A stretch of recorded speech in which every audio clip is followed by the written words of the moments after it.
सभी मसीही भाई बहनों को प्रभु यीशु मसीह के नाम से जय मसीह की। बाइबल लिविंग होप में आपका स्वागत है।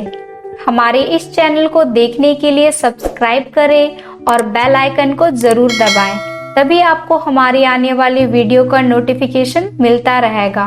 प्रियो, आज मैं आपके लिए बाइबल की पुस्तक से इसहाक और रिबका की कहानी लेकर आई हूँ, जो आपको उत्पत्ति अध्याय के 24 में पढ़ने को मिल जाएगी। तो फिर चलिए प्रियो, हम वीडियो को स्टार्ट करते हैं। यह उस समय की बात है जब अब्राहम बूढ़ा हो चुका था और उसकी पत्नी सारा की मृत्यु हो चुकी थी। तब अब्राहम अपने पुत्र इसहाक के विवाह के विषय में विचार करने लगा। अब्राहम चाहता था कि उसके पुत्र इसहाक की पत्नी उसकी अपने कुटुंबियों में से ही हो, जिससे उसका विवाह करवा सके, ना कि किसी अन्य जाति में से उसके बेटे की कोई पत्नी बने।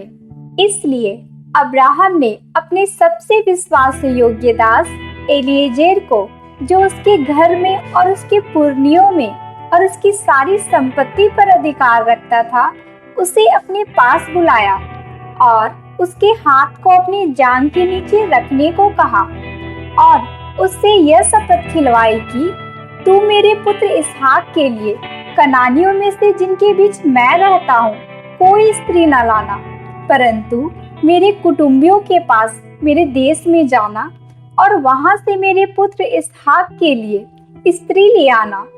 तब उस दास ने अब्राहम से कहा, यदि वो स्त्री मेरे साथ इस देश में ना आना चाहे तो क्या मुझे तेरे पुत्र इसहाक को उस देश में जहाँ से तू आया है ले जाना पड़ेगा? तब अब्राहम ने उससे कहा, सावधान रह, मेरे पुत्र को वहाँ कभी न ले जाना। स्वर्ग का परमेश्वर यहोवा, जिसने मुझे मेरे पिता के घर से और मेरी जन्मभूमि से ले आकर मुझसे शपथ खाई और कहा कि यह देश मैं तेरे वंश को दूंगा, वही परमेश्वर अपने दूत को तेरे आगे आगे भेजेगा कि तू मेरे पुत्र इसहाक के लिए वहां से एक स्त्री ले आए, और यदि वो स्त्री तेरे साथ आने से इनकार करे तब तो तू मेरी इस शपथ से छूट जाएगा, परंतु मेरा पुत्र इसहाक वहां कभी न जाएगा। तब उस दास ने अब्राहम के जांघ के नीचे हाथ रखकर उससे इस विषय में शपथ खाई। मेरे प्रियो, अब्राहम यदि चाहता, जिस देश में वह रह रहा था, किसी भी स्त्री को अपने पुत्र इसहाक की पत्नी बना सकता था, परंतु अब्राहम ने बिल्कुल भी ऐसा नहीं किया, क्योंकि वो यही चाहता था कि उसके पुत्र इसहाक का विवाह उसके अपने कुटुंब में ही हो। इसलिए उसने अपने सबसे विश्वास योग्य दास को इस महत्वपूर्ण काम के लिए चुना, ताकि वो जाकर इसहाक के लिए पत्नी ले आए। प्रियो, आज के युवाओं के लिए यहाँ पर एक महत्वपूर्ण शिक्षा है। आज के समय में बहुत से मसीही लोग अन्य जाति की स्त्री से विवाह कर रहे हैं। अन्य जाति लड़की या लड़का से विवाह करने के पश्चात उन्हें लगता है वो उस अन्य जाति के लड़का या लड़की को विश्वास में ला पाएंगे। तो प्रियो, हम ये बिल्कुल भी नहीं जानते कि वो अन्य जाति के लड़का या लड़की विश्वास में आएंगे या नहीं, पर ऐसा सोचने वाला मनुष्य जरूर अपने विश्वास से भटक चुका है, क्योंकि वो प्रभु परमेश्वर पर नहीं बल्कि खुद के विवेक पर भरोसा रखता है। प्रियो, ठीक इसी तरह राजा सुलेमान, जो कि बुद्धि और ज्ञान से परिपूर्ण था, और यहोवा परमेश्वर ने उसे मान सम्मान और प्रतिष्ठा सब कुछ दिया था, यहाँ तक कि उसके जैसा राजा दुनिया में आज तक कोई ना हुआ। लेकिन राजा सुलेमान भी अन्य जाति की स्त्री से विवाह करने के कारण वो परमेश्वर से दूर होते चले गए और उनके राज्य का भी पतन होना आरंभ हो गया। मेरे प्रियो, वचन में ये लिखा गया है, हम असमान जुए में ना जोते, अर्थात हम एक अविश्वासी स्त्री या पुरुष से विवाह ना करें, क्योंकि वह आगे चलकर विश्वास में आएगा या नहीं ये कोई नहीं जानता, पर वो आपको आपके परमेश्वर से दूर होने का कारण जरूर बनेगा। यदि कोई ऐसा हो जो प्रभु परमेश्वर पर विश्वास करता हो और अपने जीवन में परमेश्वर का भय माना करता हो, वह चाहे अन्य जाति का क्यों ना हो, परमेश्वर सदा उसके साथ रहता है। प्रियो, मगर आज के समय में इसका बिल्कुल ही विपरीत हो रहा है।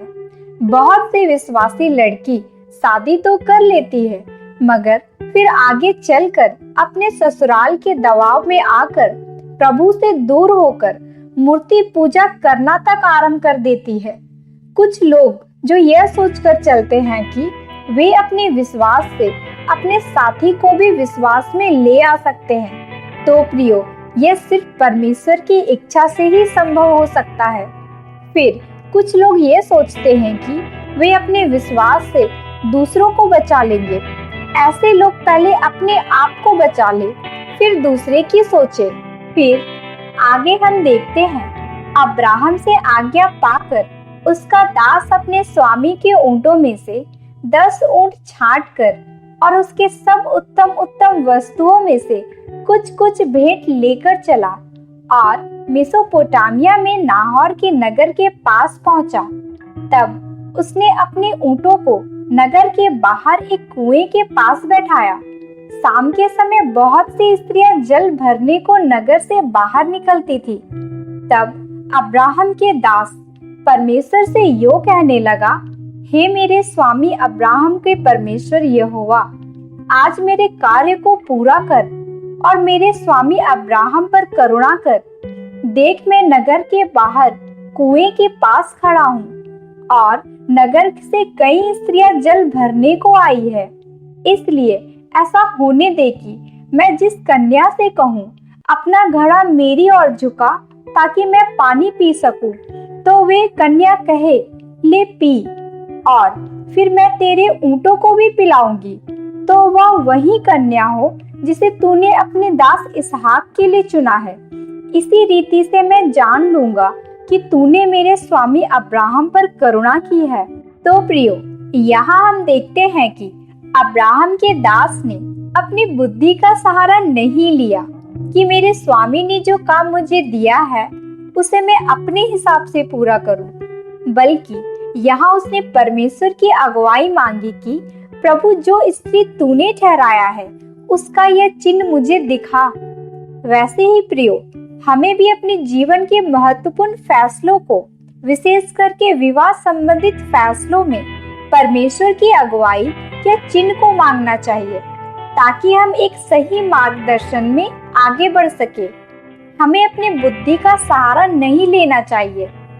जैसा कि नीति वचन के 3 अध्याय के 5 और 6 में लिखा है, तू अपनी समझ का सहारा ना लेना, वरन संपूर्ण मन से यहोवा पर भरोसा रखना, उसी को स्मरण करके अपने सब काम करना, तब वो तेरे लिए सीधा मार्ग निकालेगा।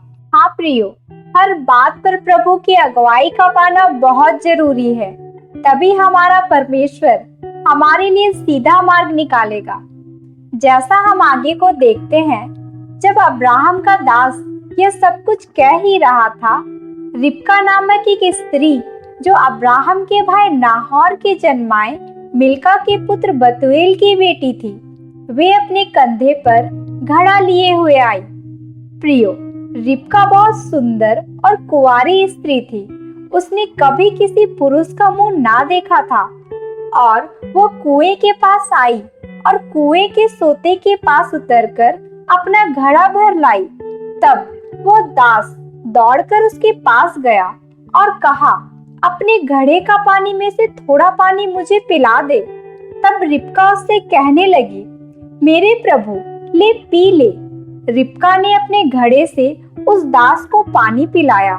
जब वो दास पानी पी चुका, तब रिबका कहने लगी, मैं तेरे ऊंटों के लिए भी पानी भर लाऊं जब तक कि वे पी ना चुके। तब वो तुरंत अपने घड़े के जल को फांदे पर उड़ेल कर फिर कुएं के पास पानी भरने को दौड़ गई और उसके सारे ऊंटों के लिए भी पानी भर दिया।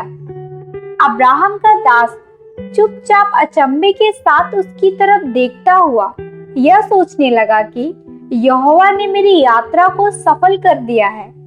प्रियो, जब भी हम परमेश्वर से प्रार्थना में उसकी सहायता की गुहार लगाते हैं तो वो हमारी सहायता करने से प्रसन्न होता है, जैसा उसने अब्राहम के दास की सहायता की। प्रियो, उस दास ने इसहाक के लिए एक ऐसी पत्नी मांगी जो धर्मी हो और दूसरों के प्रति प्रेम रखती हो, क्योंकि आप सभी जानते हैं कि ऊंटों को पानी पिलाना बहुत ही मेहनत का काम है।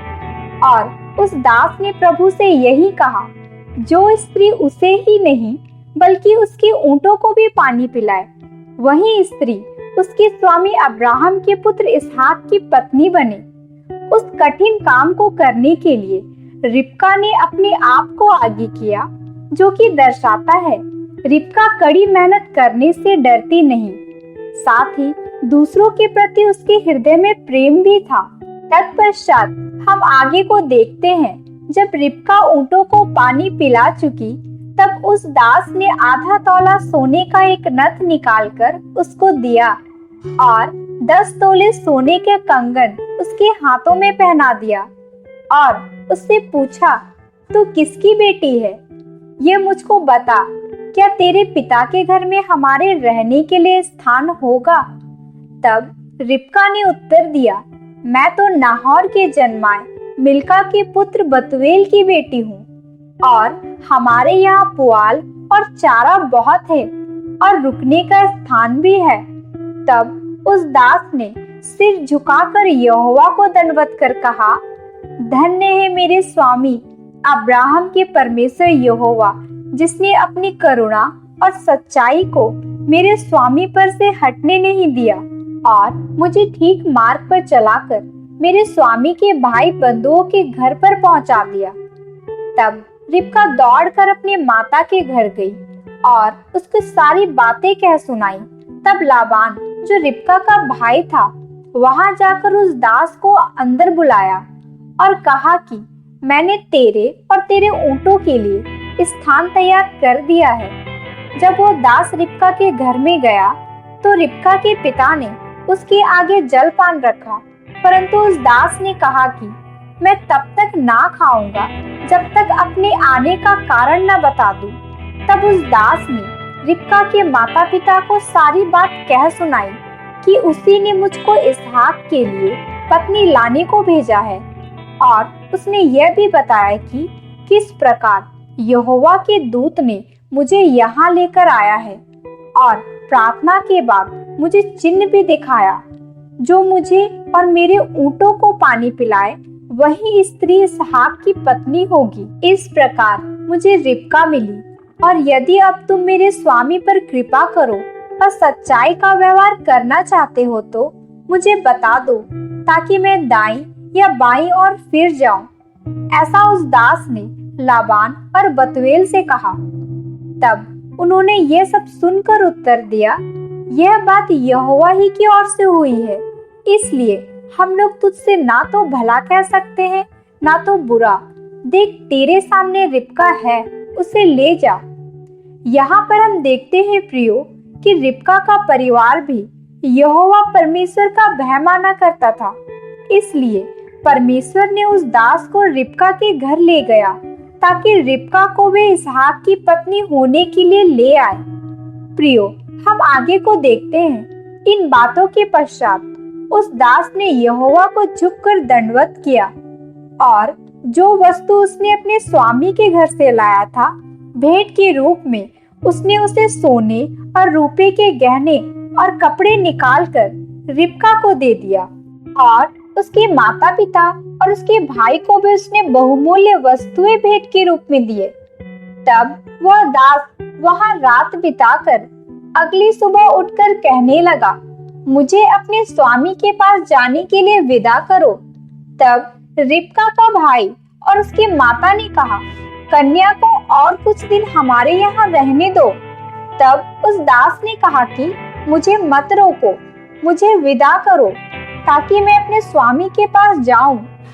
तब उन्होंने कहा, हमें कन्या को बुलाकर उससे पूछने दे कि हम देखें कि वो क्या कहती है। तब उन्होंने रिबका से पूछा, क्या तू इस पुरुष के साथ जाना चाहती है? तब रिबका ने कहा, जहां मैं जाना चाहती हूँ। तब उन्होंने रिबका और उसके भाई और अब्राहम के दास और उसके साथियों को विदा किया और रिबका को आशीर्वाद दिया कि वे हजारों लाखों की आदि माता हो और तेरा वंश अपने बैरियों के नगरों का अधिकारी हो। तब रिबका अपनी सहेलियों समेत अब्राहम के दास के पीछे पीछे हो गई। इस प्रकार वो दास रिबका को अपने साथ लेकर चल दिया। तो प्रियो, क्या आपने कभी सोचा है अब्राहम के दास और रिबका इस लंबी यात्रा में आपस में क्या बातें करते होंगे? मुझे यकीन है मेरे प्रियो, उस दास से रिबका ने इसहाक के बारे में ही बातें की होंगी। क्या आपने कभी यह सोचा है हमारी इस जीवन यात्रा में पवित्र आत्मा को किस विषय में बातें करना पसंद है और वो क्या बातें करना चाहता है? प्रियो, मैं आपको बताना चाहती हूँ कि पवित्र आत्मा को हमारे जीवन के सफर में सिर्फ प्रभु यीशु मसीह ही की बातें करना पसंद है और वो चाहता भी है किसी धर्म और सिद्धांत की नहीं, ना ही स्वर्ग की, सिर्फ यीशु मसीह की। क्या आप उस मुक्तिदाता उद्धारकर्ता के विषय में सुनना या बातें करना चाहते हैं? क्या आपके अंदर ये इच्छा है कि आप प्रभु यीशु मसीह के बारे में और अधिक जानें? और यदि है तो पवित्र आत्मा जरूर आपकी सहायता करेगा। तो प्रियो, यह थी इसहाक और रिबका की कहानी। तो प्रियो, हमें इस कहानी से यह सीखने को मिलता है कि हमें अपने बच्चों का विवाह हमेशा मसीही विश्वासियों के साथ ही करनी चाहिए, ना कि अन्य जाति में से विश्वासियों के साथ विवाह करवाने से उनकी आने वाली पीढ़ी आशीषित बनी रहेगी। इसके साथ जो लोग विवाह करने के लिए लड़का या लड़की तलाश कर रहे हैं, उनको धीरज के साथ प्रतीक्षा करनी चाहिए तथा प्रभु की अगुवाई मांगनी चाहिए। जल्दबाजी में वे खुद के फैसले से इस काम को ना करें। मैं उन तमाम विवाहित तथा अविवाहित प्रियों से कहना चाहती हूँ कि आप रिबका की तरह परिश्रमी, यहोवा की आज्ञा मानने वाली, आदर सत्कार करने वाली तथा बुद्धिमान पत्नी बने, तभी आप एक आदर्श पत्नी कहलाएंगी। तो मेरे प्रियो, आशा करती हूँ कि इसहाक और रिबका के विवाह संबंधित विषय से आप सभी को कुछ सीखने को मिला होगा। परमेश्वर आप सभी को पवित्र आत्मा से परिपूर्ण करे। यदि आप चाहते हैं कि दूसरे भी इसे सुनकर आशीष पाएं, तो दूसरों के साथ भी इसे जरूर शेयर करें, क्योंकि हमारे प्रभु यीशु मसीह की यही इच्छा है। आप सभी को जय मसीह की। धन्यवाद। Praise the Lord.